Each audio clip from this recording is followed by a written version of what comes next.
I've been in the chamber world for 4 years. I've been in the nonprofit world for way too many years. And don't let the gray hair fool you about my age. I have 4 daughters, so that's kind of what makes my hair the color it is. But anyway, let's get rolling here. Just like any good, there it is, planning impactful special events. Like any good special event, you need a sponsor. So my sponsor is Swag Promotions. Actually, Bonnie's here. Bonnie's a friend of mine. She's also an ambassador with the Waukesha County Business Alliance. Is she a good ambassador? Yeah, I see some. So it's great. So on your place setting is a swag Post-it notes. And what I want you to do, my goal is to give you one good idea today. If I can, on a Friday morning after 2 days, and put that idea. You mean I got to go to work tomorrow? Oh my God. Well, the Packer game, everything, I'm like, okay, it's Thursday. Sorry to ruin your day.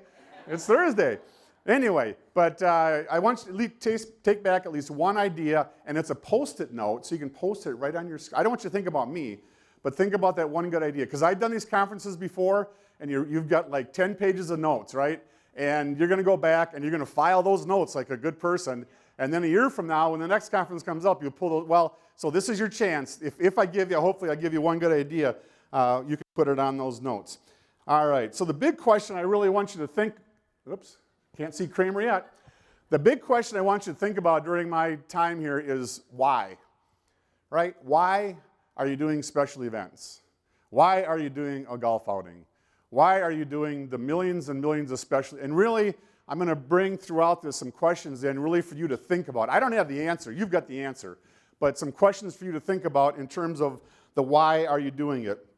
The other thing I want to tell you, if you have a business card, which some of you may have run out, if you want me to send you this presentation, because later on there's some lists and stuff, I'd be happy to do that. Just give me your business card afterwards. I'll send you the slide show so you don't have to worry about writing down every single question, because I know that gets kind of tough to do too, and sometimes I speak at an especially fast rate.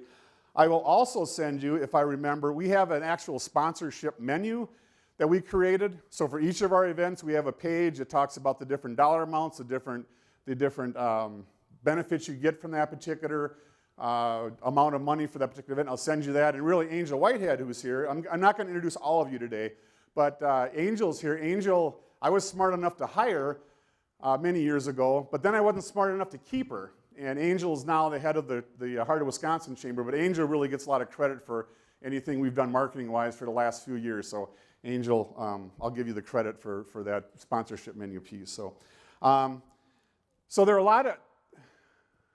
lot of reasons to do events, right?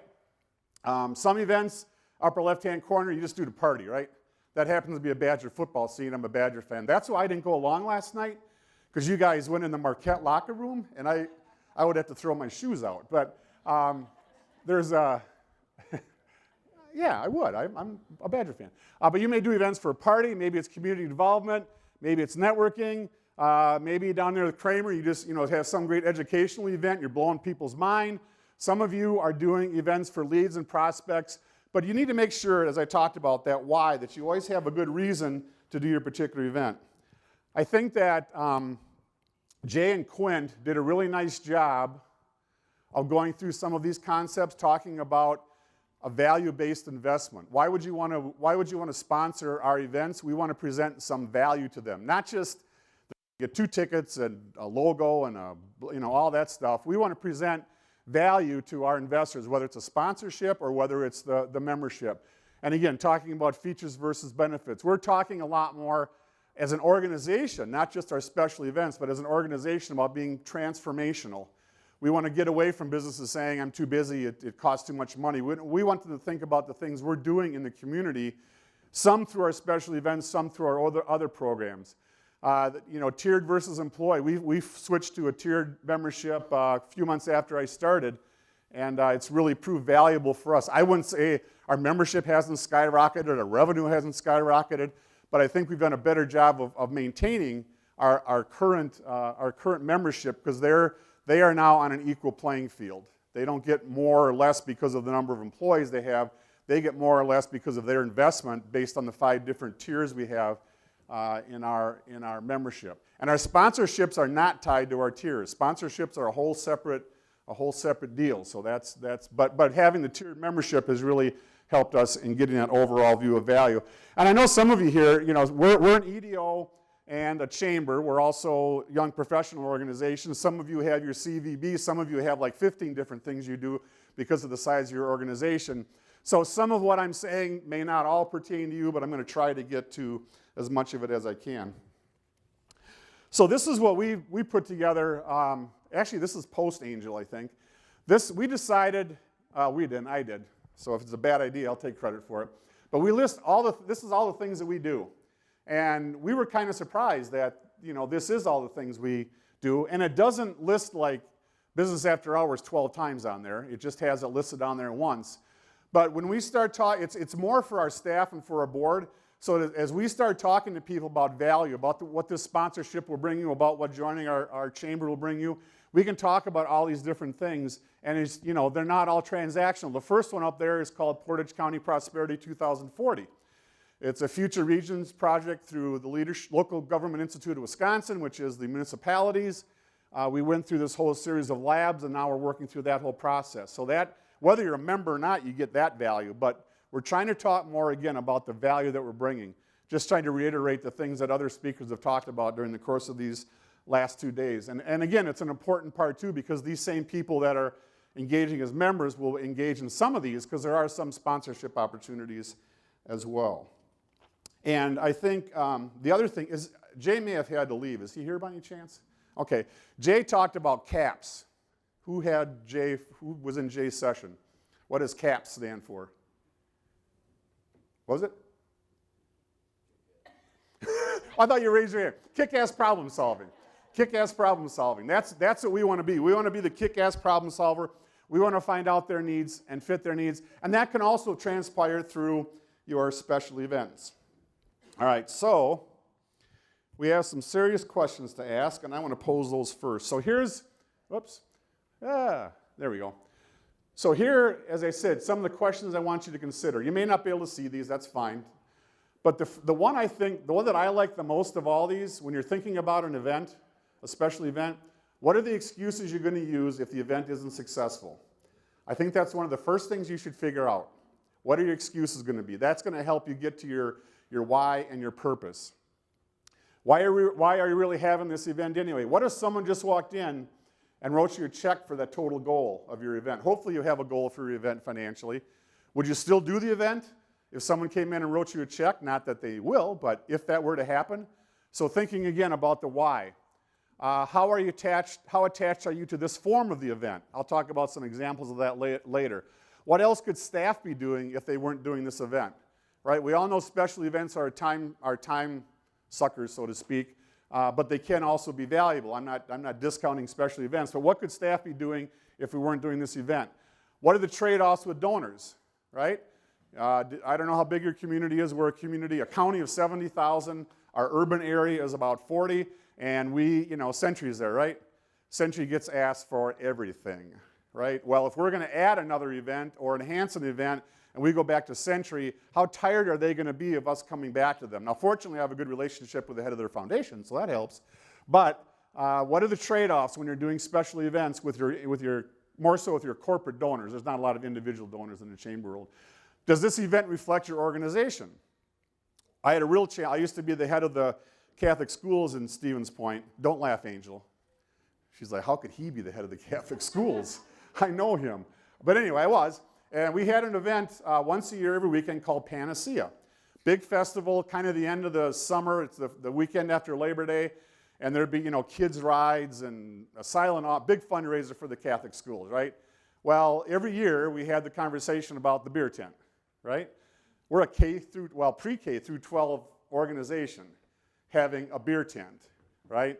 Well, they still have the beer tent, but those are the sorts of things. Does this event really reflect your organization and what you have to have some serious conversations about that. I know, just like you guys, our business after hours events are better when there's, beer and wine there. I hate to say it, but how do you want to reflect your organization? You have to think about that. What would you think if you had to sit through the program? Not mine right now, but I mean the special event. What would you think if you have to sit through that special event?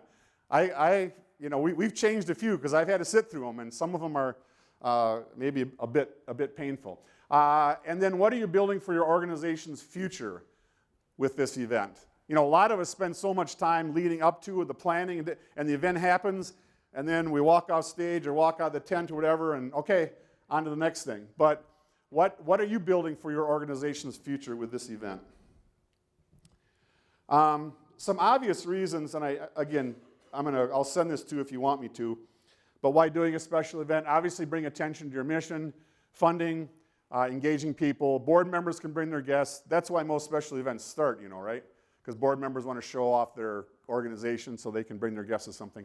Part of the cycle of successful development and increase your pool of prospective members. We're trying to do a better job of using our business after hours, our business exchange, and our sales net, although we're probably getting rid of sales net, to bring prospective members too, because we got to figure out some way to get them to learn more about what we do, what our process is. So, and there's other reasons, but these are probably the main reasons. Most of you know this, you've been in it long enough. However, I will tell you, having spent many years in fundraising for nonprofits, you can see that in the middle is the fundraising benefit or event in terms of effectiveness. And if Jay were here, he would tell you, but I will reiterate the fact that person to person is the best, whether you're asking for sponsorships or memberships. But we all know that. The challenge is doing it, right, and finding the time to do it and finding the best way to do it. However, special events can be beneficial, and you know, I could spend like a whole day in a seminar on fundraising with this slide. I'm not going to do that because the Packer game starts in a few hours. But basically what you're trying to do with your special events, with your ask of membership, what you might do for this, you put, let's say, Century in the middle. This would be Century's cycle of development. And what we're trying to do is create opportunities for them to give, to be the joyful giver. We want to make an ask of them, and then we thank them. And we continue to go around this loop as they're involved with sponsoring our events and involved with membership and trying to create this continuous cycle of thanking, creating interest, showing creativity, being grateful, making asks, and so on. So it's really a cycle. Your special event shouldn't be just a one-off, like a knockoff. You know, you see this sponsor one time, and that's the only time you talk to them was when you need that $100 or $500 or $5,000. It should be a continual process with each of probably your top prospects. Maybe identify your top 5 or 10 or 15 or 20 and create this cycle where you're constantly working with them, you're thanking them, send them a little note card, whatever the case might be. A lot of us, including the Portage County Business Council, by the way, that's a horrible name. We get, you know, right, Angel? Because we get calls, oh, well, I'm driving by Portage. Where should I go, you know, to an event? Well, no, we're not Portage. We're Portage. Nothing wrong with Portage, but we're Portage County. We get your calls too. Good. Oh, I feel better. It's Portage County, and they ask me for a street. I'm like, we don't have that street. Is that right? Well, that's good. I feel much better then. We're sharing the pain, mutual pain. The other one is, of course, you get a lot of calls for Portage County government, you know. So we're actually going to be going through a whole branding thing, and that's another story. So why did I say that? I don't know. Random thought. Brewers won. All right. Oh, shoot. All right, here we go. So another this will be the last time I speak at the WCCE conference, I think, right? Kurt's over here going, oh, if I'm going to talk to Susan about this and something's going to change. Anyway, the whole point of this slide is that we want to get people into the action stage. We want to focus on the one-on-one. It's going to be much more effective. A lot of us, including myself and my staff, we're going to have a little conversation, we being myself with the staff, about getting away from the mass stuff. You know, how many emails do you send out in a day? Right? Or you almost passed out, right? Or a week, right? So we need to figure out a better way to do that. We need to figure out a better way to get back to this one-on-one. This is where we made a big splash when I first started. You know, and then I kind of get lazy. I put my feet up. I shake hands. I kiss babies. I forget about what I'm supposed to do. We need to get back. We need to get back to this, and that's going to help us a lot with our special events and our sponsorships as well. All right, this is kind of the last general, I think it's the last, God, I hope it's the last general slide. Some interesting sales statistics from the National Sales Executive Association. And you can argue these stats or whatever. but I've seen them around for quite a while. But the one that's most interesting is 80%, to me anyway, 80% of sales are made on the 5th to 12th contact, okay? So it's a hand-to-hand thing in terms of visiting, contacting, emailing, although it takes a long time to make that process. Now, you know, I was blessed. I walked into the job, and I'd been in the community for 11 years already, so I had many relationships that were built, and, you know, so it maybe took me a little bit that, and generally speaking, and there's some other interesting statistics up there, but really it takes time, and it takes time to nurture that. We just had a board meeting, and I almost fell out of my chair. I wasn't paying attention, I guess. We had, in the last 2 months, we added 6 members and lost 18. Yeah, no kidding. So we got, and we have an 18-month plan for retention. You know, they get a board note, they get a note from me, they get a call, they get a drop in, they get, you know, da-da-da-da-da-da. So it's not like, you know, we're sitting in our desk with our feet up, shaking hands and kissing babies. We're trying to do some things, but we got to figure out. I think it's like, for those of you that are really old like me, which there aren't any in this room, but I remember the old, I think it was United Airlines had a commercial where the VP or the president came into the room, and he had a stack full of plane tickets, and he started handing them out to the sales department, and he said, we got to get out and start seeing our customers. And I think that I have to do a much better job. I mean, I'm looking in the mirror right now and saying I have to do a much better job of that. And Angel's going to hold me accountable now because she's going to email all the staff she used to work with and tell them what I'm saying. But in all seriousness, I need to do that. Speaking of being old, this is like squirrel distraction. I'll come over here. So we all just got our chamber. If you're a member of ACE, you got the chamber magazine. If you don't, that's fine. But on the cover is 40 under 40, right? So they give awards out to the 40 best people under 40. Well, I'm ticked. We're going to do 60 over 60, right? Right? Yeah, all right, yeah. Dang it all. I can't, and I'm sure to win in this state because I know there's not 60 executives that are over 60, so I'm a shoo-in for that. Sorry for that little detour. All right, and now where's my clicker? All right, I'm watching the time, Susan. All right, time to plan. I like to flip that around and say plan to time. So I want you to think about this for a second. All of you don't have to raise your hand, but I know the answer. I'm guessing all of you, I know I do, I waste more time than this, probably waste 5 minutes a day. And I probably could easily waste 5 minutes a day on social media. And probably many of you in this room might confess to that. I see one young lady smiling. I won't tell you who it is or what color her pants are. But anyway, they're not red. But we're all guilty of it. We're all guilty of it, right? So if you took 5 minutes a day, multiply that times 30 days for a month, that's 150 minutes. I think that's 2.5 hours a month. And you multiply that times 12 months, you've got 12 months, you have over a day's worth of time that we waste, right? And we could probably find 10, maybe even 15 minutes a day in our lives that we waste. So I'm starting to flip my mindset about this whole time thing, because that's I can control that. There's 24 hours, I can control what I do in that time. So we have to take time when we're doing these special events to plan for them. And oftentimes, again, we get in our cycle, we get in our day, we get in our routine, we get in our emails, another phone call, got to talk to a member, got to go to an event, got to go to Rotary, and we forget to take time to think and time to plan. So I'm encouraging you to please do that and take planning, time to plan. So let's talk about some things. This is a general checklist that all you guys know about, right? For a special event, facilities, food, blah, blah, blah, blah, blah, blah, blah. This will be in the stuff I'll send you. Also, as an added bonus today, because the Brewers won, I'll send you, I've got like a 4-page thing that has so much detail behind each of these, it'll drive you absolutely crazy. But it's a nice checklist when you're doing a special event to kind of help you make sure you're doing all the things you do. You probably all have checklists of some sort. I've also got a checklist I'll send you of timing from like 12 months out. What are the things you should be considering as you're getting closer and closer to the event, kind of as a tool to help you. I don't want to go through that because of the amount of time, but I did want to let you know that I have a general concept of what to do with a special event. And here are some special events that a variety of special events. Couple that I've done that are more interesting. Anybody done a golf marathon before? Yeah, it's kind of like a bowl-a-thon, It's a golf marathon. You get so much per hole. You play from sunrise to sunset. It's a different way to do golf. And the individuals go out and get the money for you. The golfers go out and they get the money for you by going to their people in their circle. You need a golf course for a day, basically. There are a lot of variations you can play on that. We do a fashion show.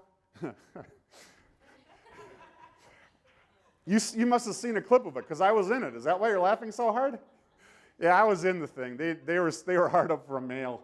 But we do 4 women in business. One of them is a fashion show. And it's a very well-attended event. It's a great event. But anyway, I'm not here to talk about types of events.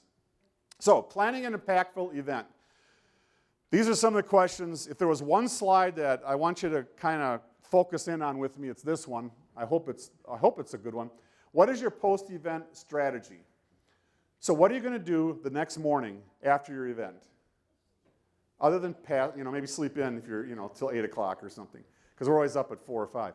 But in all seriousness, what are you going to do after the event? What are the steps after the event? We all got the checklist down and sponsorships and tablecloths and all that, but what are you going to do the day after? Okay? Are you going to have your board members write thank you notes to all the people who came to the event? Or if you have an ambassador organization, you're going to have your ambassador organization write thank you notes. Are you going to, everybody probably posts social media, pictures on social media. That's good. Tag all those people. But have a strategy for after the event what you want to do. And maybe the day after the board sends thank you notes to the participants and sponsors, and then maybe a week you follow up with a phone call, and then maybe a month later you follow up with, you actually send them a hard, did you know that photos come on paper sometimes?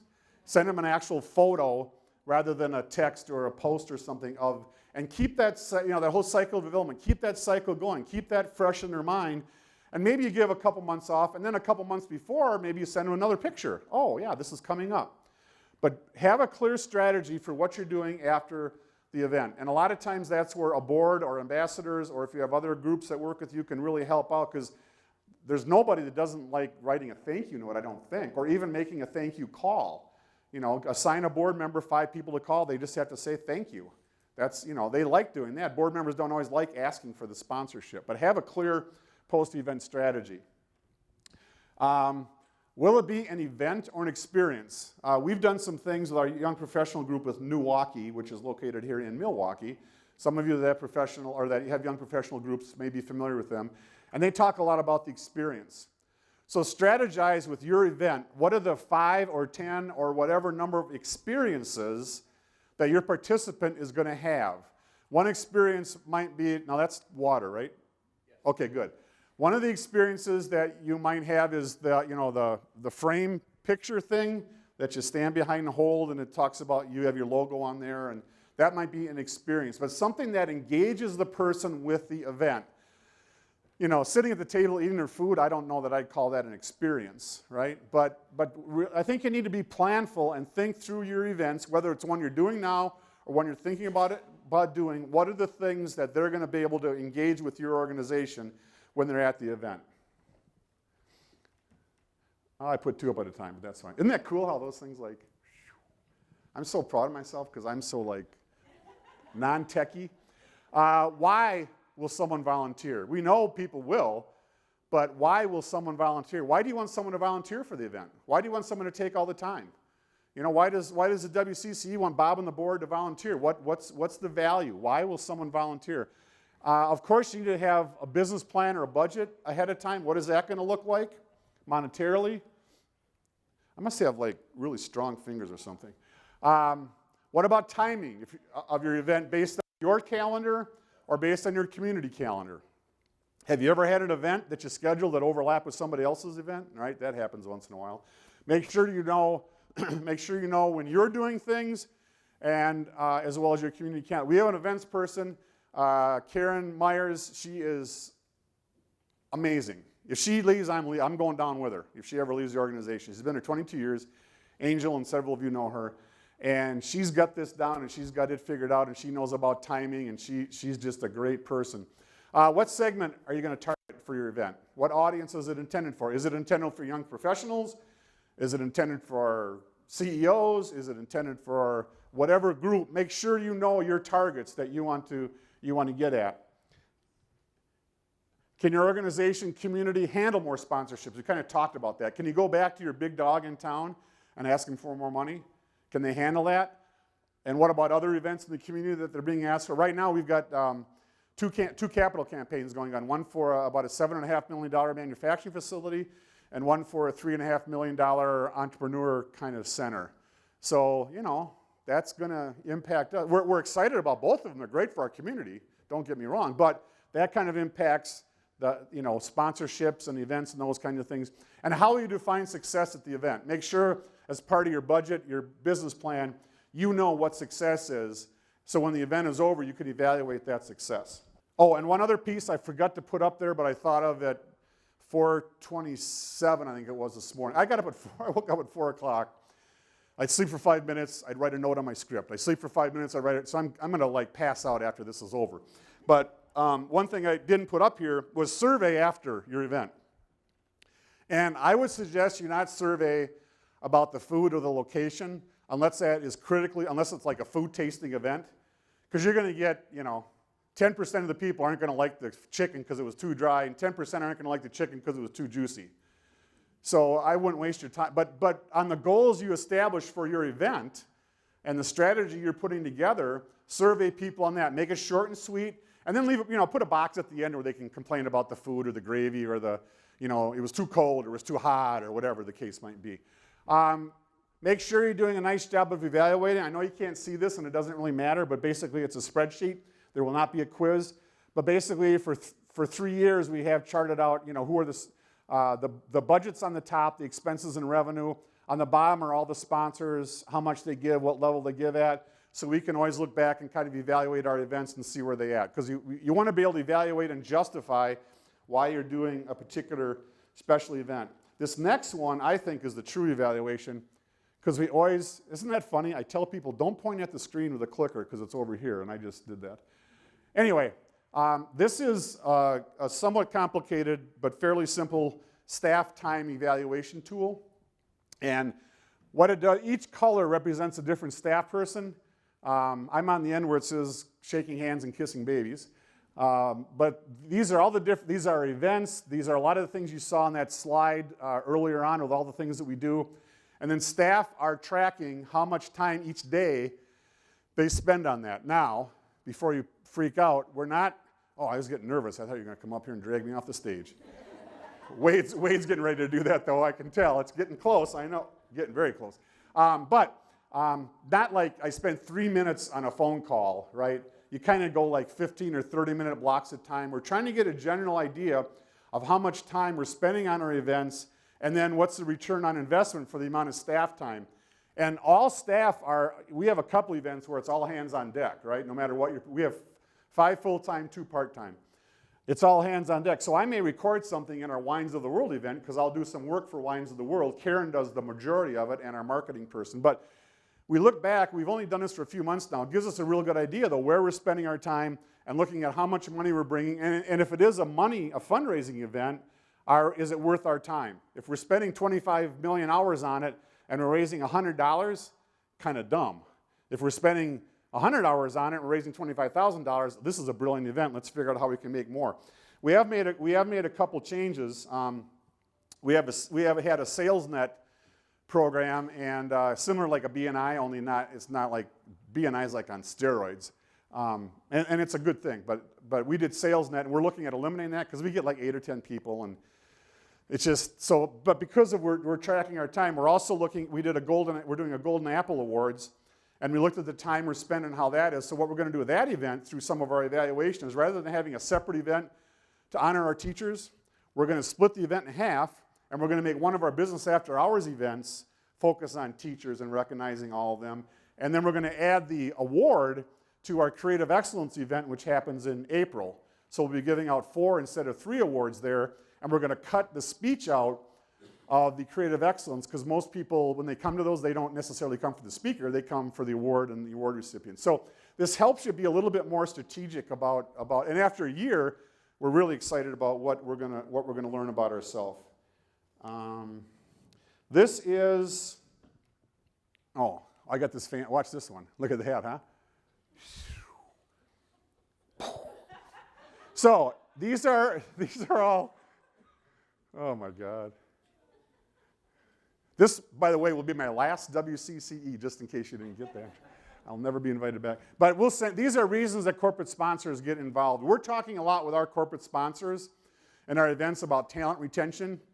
You, Miss or Mr. or Mrs. CEO, need to get your people engaged in the community, because engaged employees stay in the community, and they need to come to our events. And if you are a member, Miss or Mrs. or Mr. CEO, all of your employees are members. I just met with the school board superintendent and the school board president the other day, and I said that, and they're like, "Oh, yeah."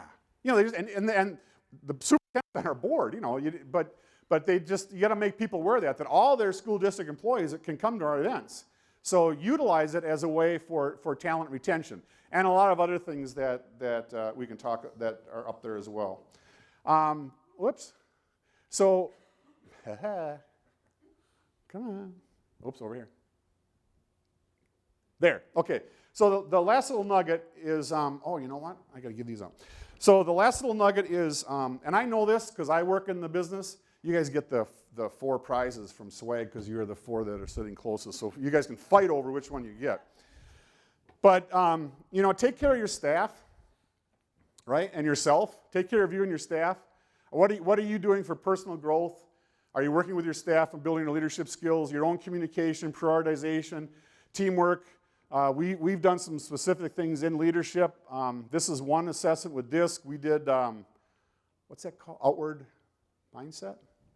We had someone come in and do some work with us on outward mindset. So, you know, we get so involved in our business, right, about others, volunteers, ambassadors, board, and sometimes we forget about ourselves. So my last little nugget there is please remember yourself and take care of yourself, and thank you so much for your attention today.